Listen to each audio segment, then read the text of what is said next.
Bienvenue dans cette séquence de Yin Yoga spéciale pour la détente. Installez-vous confortablement sur votre tapis. Nous allons commencer par la posture de la table pour venir doucement dans la posture de Balasana. Balasana, c'est une posture de retour à soi, de détente.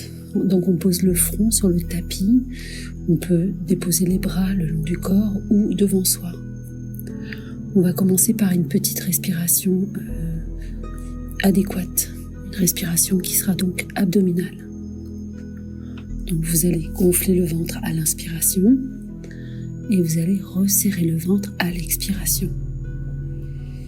Tranquillement, apaisé, un souffle à partir du centre. Pour les personnes qui ne sont pas à l'aise dans Balasana avec les genoux serrés, moi je vous invite à les écarter. Moi j'écarte les genoux. Je trouve que c'est plus confortable. Ça permet d'aller plus bas. Allez, la respiration est en place, tranquillement, on va commencer. On peut se munir d'un coussin ou tout ce qui vous aidera dans les positions. Donc comme vous voyez, j'étais à genoux et j'ai déposé ma fesse gauche sur le sol.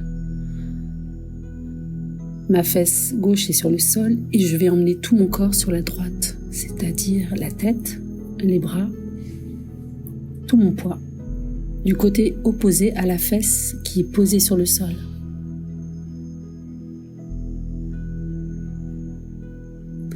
Pareil, respiration abdominale. On peut respirer dans l'axe. Resserrez bien Mula Bandha. Respirez avec Jalandhara Bandha, le verrou de la gorge.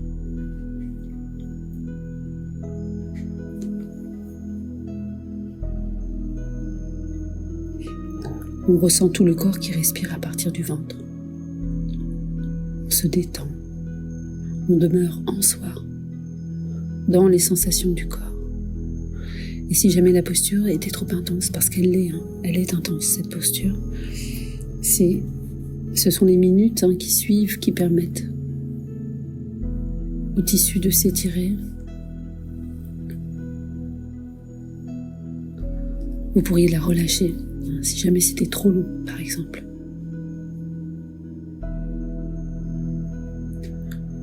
Peu à peu, vous sentirez les tissus conjonctifs s'étirer et vous donner plus d'inclinaison par conséquent. Et vous pourriez également ancrer votre présence dans cette observation, dans votre corps.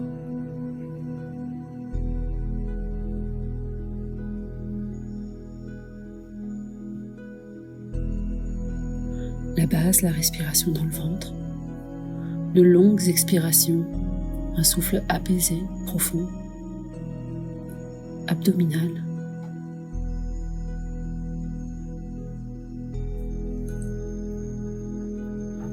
On va libérer la position, servez-vous de vos mains, s'il vous plaît, pour vous redresser doucement.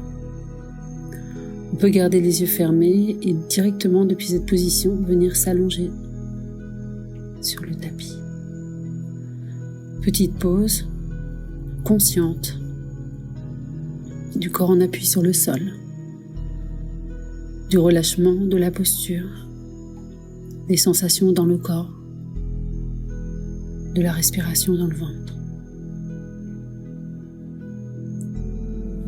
On va essayer d'être présent au corps, de ne pas se laisser distraire par le mental. De contempler intérieurement.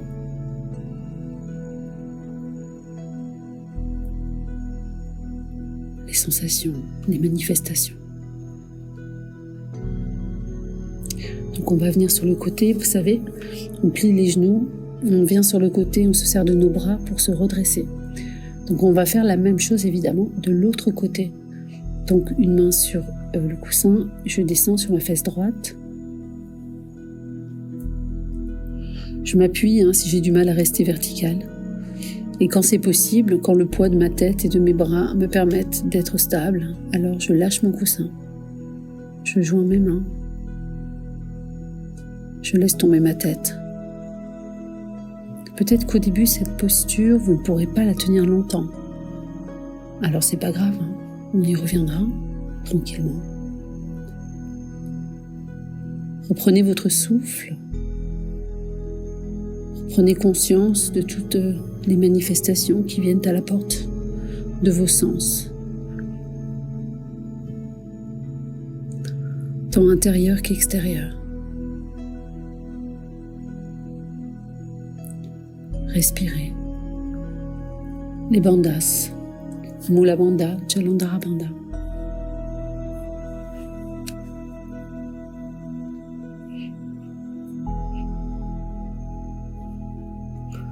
On se détend, on essaie de lâcher prise.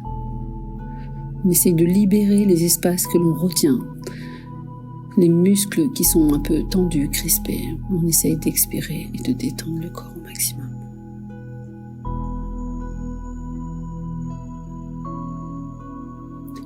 Si vous en avez assez, n'oubliez pas, vous pouvez relâcher, vous vous allongerez sur le tapis.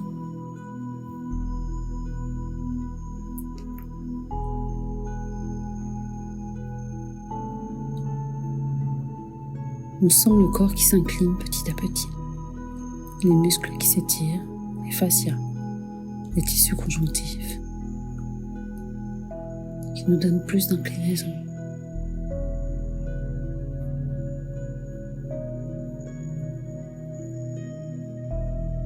Relâchez tout ce que vous pouvez relâcher. Et nous allons libérer la posture. On se sert de nos mains pour se redresser doucement. On s'incline, on se désincline, on se redresse plutôt. Et on va s'allonger sur le tapis. Voilà. Les mains en ouverture vers le ciel, les pieds qui retombent. Voilà, complètement détendus. Tout sauf les bandhas.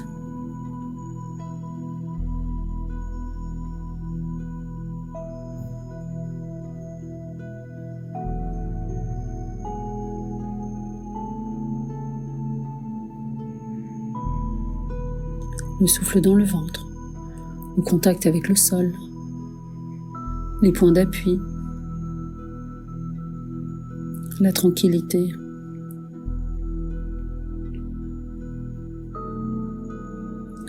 Allez, on plie les jambes, vous venez sur un côté, utilisez les bras et hop, on se redresse.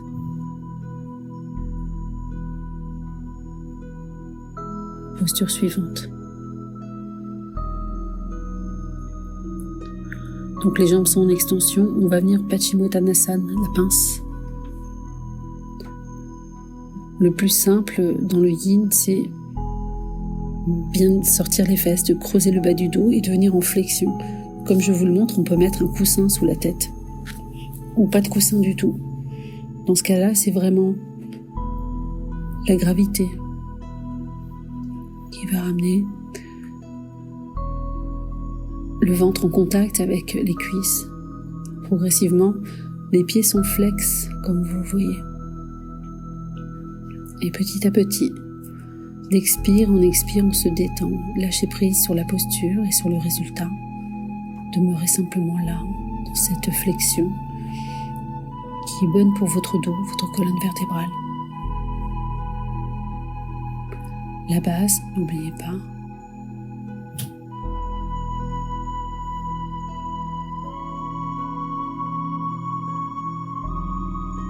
Le souffle dans le ventre, même si c'est plus difficile de respirer bien sûr en flexion. On essaye de maintenir ce souffle et un rythme intérieur, un souffle rythmé, avec de longues expirations. Vous en ferez l'expérience, vous verrez que votre corps va petit à petit se détendre, se relâcher encore. Et vous permettre d'aller plus profondément dans la posture de fois en fois.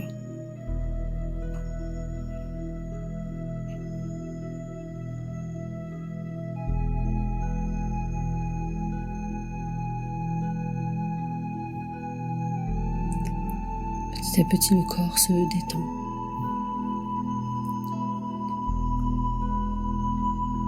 C'est important aussi que mentalement, vous abandonniez à la posture avant de libérer en poussant sur les mains. Donc à nouveau, on va faire une petite pause bien méritée. Comme tout à l'heure, Shavasana, les paumes de main vers le ciel, les pieds qui retombent. Une pause consciente. Dans le corps, dans les sensations, dans le silence. À chaque fois que des pensées vous traversent, laissez-les passer. Essayez de ne pas entrer dans le dialogue intérieur, de privilégier simplement cette observation de la respiration, de la tranquillité, de la paix. C'est vraiment dans ces espaces de conscience que votre corps se régénère et bénéficie de l'énergie et de la conscience en vous-même.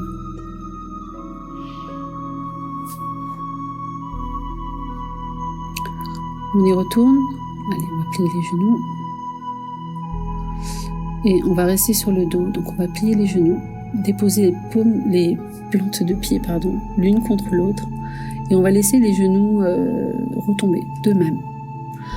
Alors au début, ça va, d'accord. C'est avec les minutes qui vont passer que finalement la gravité va opérer sur vos adducteurs et ça va tirer un petit peu. Vous savez que vous pourrez compter sur la respiration. Vous respirez, vous vous focaliserez totalement sur ce souffle.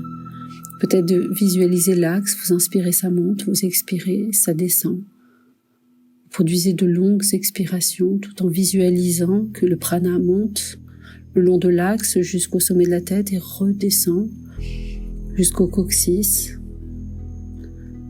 Alors, comme vous l'avez peut-être vu, quand je suis rentrée dans la position, j'ai posé mes mains sur les cuisses pour amener un peu de poids. Et ça, c'est possible de rajouter un peu de poids sur les adducteurs. Ça peut se faire avec des sacs de sable, les mains, simplement le poids des bras, des mains, ou autre objet qui vous aiderait à étirer vos adducteurs.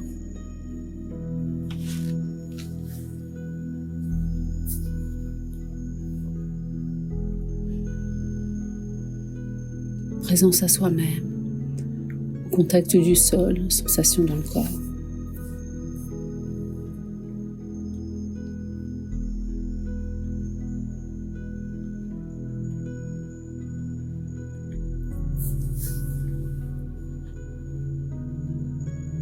Ressentez le sol. Si votre dos se creuse un petit peu au niveau des lombaires, resserrez un peu le bas-ventre pour apaiser, pour tamiser cette sensation. Pour sortir de la position, on aidera les jambes à revenir l'une contre l'autre, donc on aide les genoux à revenir. Et puis on allonge les jambes tout simplement et on retourne dans Shavasana, dans cette même présence, tranquillité, respiration à partir du centre. C'est un espace vraiment où on n'a pas besoin de produire quoi que ce soit, simplement d'être. On va saisir notre genou gauche. En réalité, on commence toujours à droite, mais la vidéo est inversée, donc c'est pour ça que je vous parle de côté gauche pour commencer. Donc, c'est quand je saisis mon genou gauche. Avec mes bras sur l'expiration, je vais ramener mon genou vers la poitrine. D'accord ? Au début, ce sera difficile, donc soyez bienveillant, soyez progressif, n'essayez pas de ramener votre tête sur le genou, par exemple. On va, sur l'expiration uniquement, ramener le genou petit à petit au plus près de la poitrine, dans un premier temps. D'accord ? Donc on va le faire 5 fois d'un côté, et puis on allonge la jambe.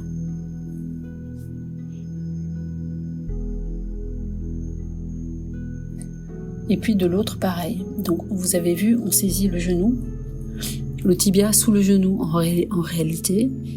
Mais si vous aviez du mal, par exemple, à saisir votre tibia, je vous inviterai donc à saisir l'arrière de votre cuisse sous le genou. C'est pareil. Sur l'expiration, on ramène ce genou vers la poitrine. 5 fois. Sur l'expiration uniquement. Gardez votre base active. On serre Mula Bandha. Ça concerne l'anus. On va allonger les jambes et on se détend. Normalement, ça c'était fait pour justement inverser la courbe de votre chaîne lombaire après la posture de la déesse endormie qu'on a fait préalablement et qui a peut-être creusé le bas de votre dos. Ensuite, pour les fessiers, donc on va déposer un pied sur la jambe opposée. Et donc, on va saisir encore une fois, donc le tibia sous le genou. Et c'est la même chose, vous voyez. On peut également saisir derrière la cuisse, comme je vous le disais tout à l'heure. Si je saisis mon tibia sous le genou, donc je choisis ça, on peut utiliser également une sangle, une ceinture, n'importe quoi qui pourrait vous aider. Et on ramène donc les jambes, en fait l'ensemble des jambes, plus près de la poitrine, sur l'expiration uniquement, et ça doit être progressif. Ça ne peut pas être violent. On ne gagne pas à ce jeu-là. En fait, le corps finit par se crisper et on perd les bénéfices de la respiration, de la conscience et de toutes les postures préalables. Le corps va se braquer d'une certaine manière et ça ne marchera pas. Donc soyez progressif et diplomate avec le corps. Donc on inverse, vous voyez, je mets un pied sous le genou opposé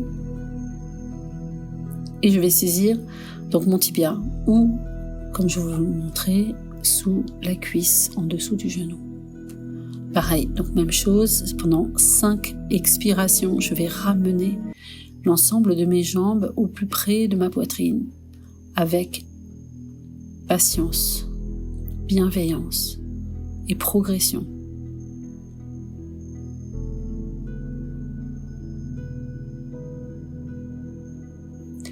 Ensuite, on relâche, on se détend, Shavasana à nouveau, et retourne dans cette posture de transition qui nous permet de nous détendre.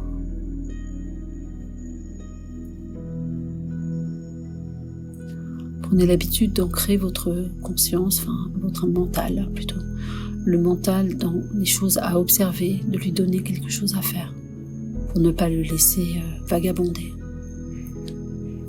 Donc vous voyez, j'ai tendu un bras sur le côté et je me suis tournée pour venir face à mon bras et ma main opposée est venue sous ma tête. Je vais vous le montrer de face parce que là c'est incompréhensible. Donc vous voyez, on s'allonge sur le dos, donc comme vous étiez en fait.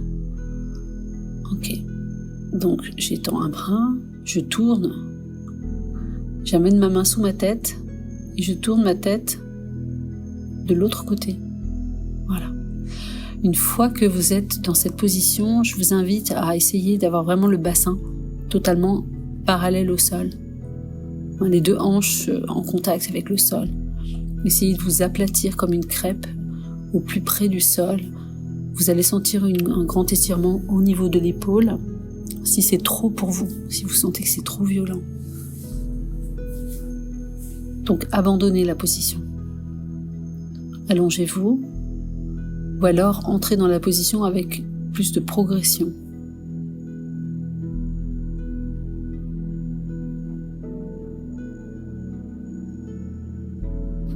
Donc on va libérer. Pour libérer, on revient sur le dos. On inverse, donc vous voyez, j'étends mon bras droit perpendiculaire et c'est ma jambe gauche qui va venir m'aider à tourner. Je pose ma main et je mets ma tête dans l'autre sens. Donc ma main sous la joue opposée. Et j'ai conscience d'essayer d'amener mes 2 hanches totalement en contact avec le sol. Et je n'ai pas abandonné mon souffle. Ma respiration est toujours rythmée. J'entre comme ça en cohérence avec l'univers. Je respire, c'est rythmé et quelle que soit ma position, je ne change pas de rythme. Ma respiration est lente, profonde et j'ai toujours de longues expirations. D'autant plus que si la posture est difficile, faites-en l'expérience.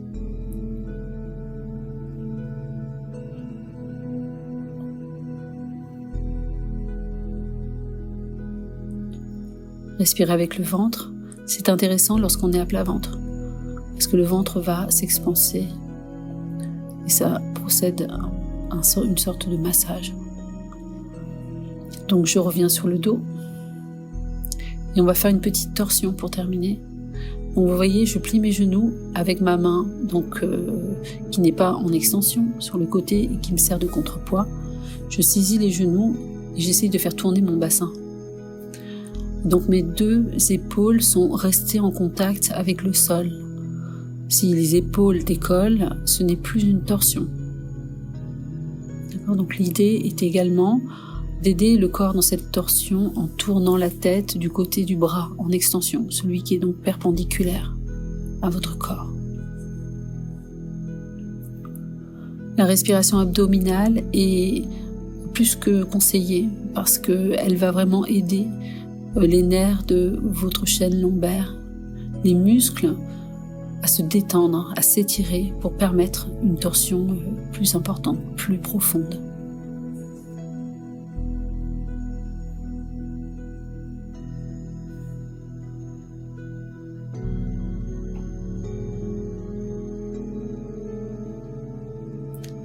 Quand on revient doucement. Vous pourriez allonger les jambes par exemple entre les 2 côtés. Bon, j'enchaîne, mais vous pourriez faire une pause. Donc j'emmène mes genoux du côté inverse et vous voyez, je tourne ma tête du côté opposé à mes jambes.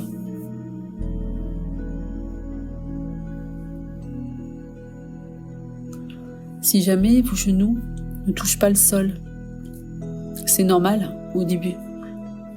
Utilisez un coussin pour soutenir votre torsion.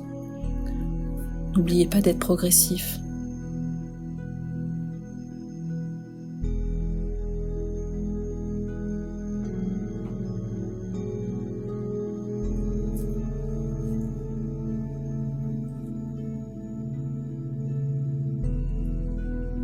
Respiration abdominale toujours. Les verrous. La tranquillité, la détente, pour permettre au corps d'aller le plus loin possible dans son étirement, dans les bienfaits de cette posture. Surtout dans le ventre, on stimule vraiment la circulation du sang, de la lymphe et de l'énergie.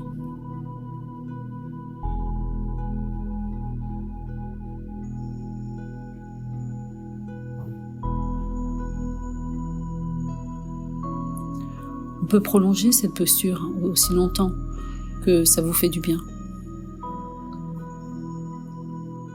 On va libérer, donc aider vos jambes à revenir peut-être. On va allonger les jambes quand même à la suite de la torsion, faire une petite pause.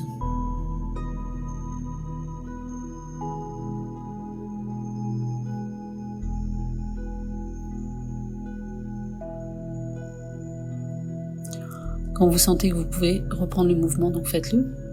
Pas comme moi, d'accord ? Relevez-vous sur le côté.